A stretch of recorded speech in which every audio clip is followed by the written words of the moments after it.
स्वागतम।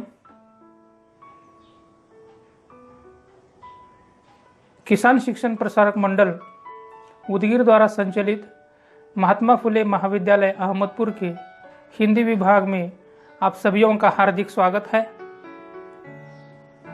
मैं डॉक्टर नागराज मुळे, हिंदी विभाग अध्यक्ष एवं सहयोगी प्राध्यापक, आज आपके सामने एक नया पाठ्य विषय लेकर प्रस्तुत हुआ हूँ।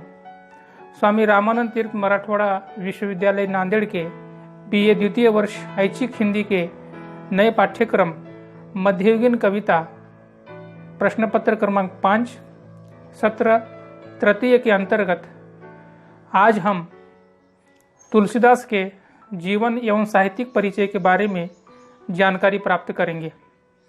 छात्रों, भक्तिकालीन कवियों में संत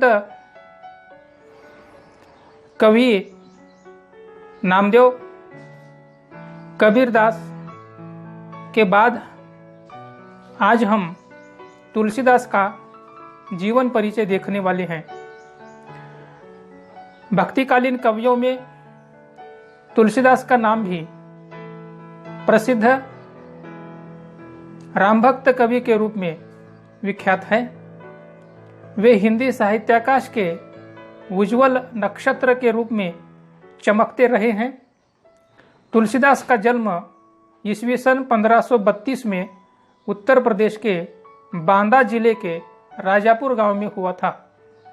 हालांकि इनके जन्म के संबंध में अनेक मतांतर है, विभिन्न मतभेद है। तुलसीदास के पिता का नाम आत्माराम दुबे था और माता का नाम हुलसी। उनकी पत्नी का नाम रत्नावली था। कहा जाता है कि पत्नी की प्रताड़ना से वे राम भक्ति में लीन हो गए। तुलसीदास के गुरु का नाम बाबा नरहरि दास था। तुलसीदास अशुभ नक्षत्र में पैदा हुए थे, इसलिए बालक राम बोला को उनके माता पिता ने त्याग दिया था। कहा जाता है कि बच्चा जब जन्म लेता है तो माँ का नाम लेता है, लेकिन जब तुलसीदास ने जन्म लिया तब उनके मुंह से राम का नाम उच्चारण हो गया, इसीलिए उनका नाम राम बोला पड़ा, ऐसा कहा जाता है। माता पिता के त्याग देने के बाद उनके पालन पोषण का भार दास मुनियों पर पड़ा। उन्होंने उसे राम कथा सुनाकर राम भक्ति की ओर उन्मुख किया। ऐसे महान कवि की मृत्यु ईस्वी सन 1623 में हुई। भक्ति काल की जो निर्गुण और सगुण दो मुख्य धाराएं प्रवाहित हुई, उनमें से तुलसीदास सगुण भक्ति धारा के प्रमुख कवि हैं।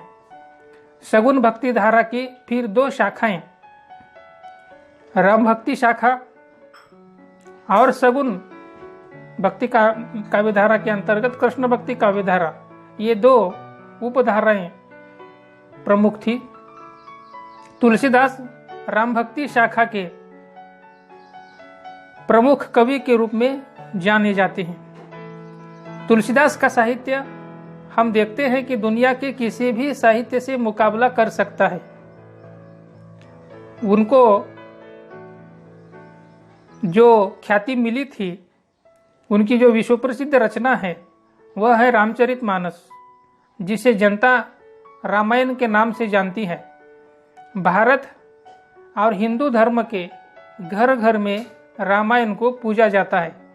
तत्कालीन जनता के हृदय में भक्ति की धारा बहाकर आशा का संचार करने का महत्वपूर्ण कार्य तुलसीदास ने किया। राम के आदर्श चरित्र की स्थापना के कारण वे अमर हो गए। साथ ही ब्रज भाषा में श्री कृष्ण गीतावली नामक ग्रंथ की रचना कर भगवान श्री कृष्ण के प्रति अपनी श्रद्धा व्यक्त की। बावजूद इसके विनय पत्रिका भक्ति का श्रेष्ठ ग्रंथ है। तुलसीदास का समग्र काव्य, समग्र साहित्य समन्वय की विराट चेष्टा है। इन्होंने निर्गुण सगुण, शैव वैष्णव, द्वैत अद्वैत आदि के समन्वय का सुंदर प्रतिष्ठापना कर मनुष्य को उनके बुराइयों से ऊपर उठाने का सफल प्रयास अपनी रचनाओं के माध्यम से किया है। साहित्यिक परिचय के अंतर्गत हम ऐसा देखते हैं कि तुलसीदास के काव्य की प्रमुख विशेषता यह है कि उन्होंने अपनी रचनाओं में तत्कालीन परिस्थितियों को ध्यान में रखकर काव्य की रचना की। तुलसीदास का रामचरितमानस हिंदी साहित्य का ही नहीं अपितु भारतीय साहित्य की सर्वोत्कृष्ट रचना है, भारतीय साहित्य का सर्वोत्कृष्ट महाकाव्य है। रामचरितमानस अवधी भाषा की उत्कृष्ट रचना है। विनय पत्रिका, कवितावली, दोहावली, गीतावली आदि साहित्यिक रचनाएं ब्रज भाषा की श्रेष्ठ रचनाएं हैं। राम ललाहन अछु, रामाज्ञा प्रश्न, पार्वती मंगल, जानकी मंगल, दोहावली, कवितावली, हनुमान बाहुक आदि इनके प्रसिद्ध काव्य ग्रंथ हैं। तुलसी अपने आप को स्वांत सुखाय कहते हैं, लेकिन उनकी रचनाएं स्वांत सुखाय होते हुए भी सर्वजन हिताय है। सुगठित कथा के साथ लोक मर्यादा और लोक कल्याण की भावना को प्रबुद्ध रखते हुए रचना में लीन तुलसी जैसी सफलता शायद ही किसी अन्य कवि को मिली होगी। राम का आदर्श, राम की भक्ति ही उनकी रचनाओं का मुख्य प्रतिपाद्य है। गोस्वामी तुलसीदास ने हिंदी भक्ति कविता को दार्शनिक पृष्ठभूमि देकर भारतीय समाज का मार्ग प्रशस्त किया। राम भक्ति जनमानस में दृढ़ बनाने के लिए राम भक्ति कथा, रघुवंश का आदर्श उनके सम्मुख रखकर एक महान काम किया है।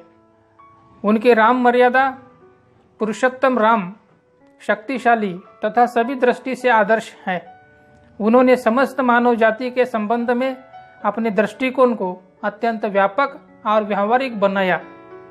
डॉक्टर हजारी प्रसाद द्विवेदी का कहना कि तुलसीदास का समस्त काव्य समन्वय की विराट चेष्टा है। लोक और शास्त्र, भक्ति और ज्ञान, भाषा और संस्कृति, सगुण और निर्गुण का समन्वय होने से वे महान लोकनायक कवि हैं, समीचीन लगता है। इस प्रकार से तुलसीदास के जीवन एवं साहित्यिक परिचय देखने के बाद तुलसीदास का महत्व हमको अत्यधिक लगता है। ऐसे महान कवि की रचना, ऐसे महान कवि हिंदी साहित्य की धरोहर है। आशा है आप लोगों ने इसे समझ लिया होगा। आपने मुझे सुना, इसलिए आप लोगों का बहुत बहुत धन्यवाद।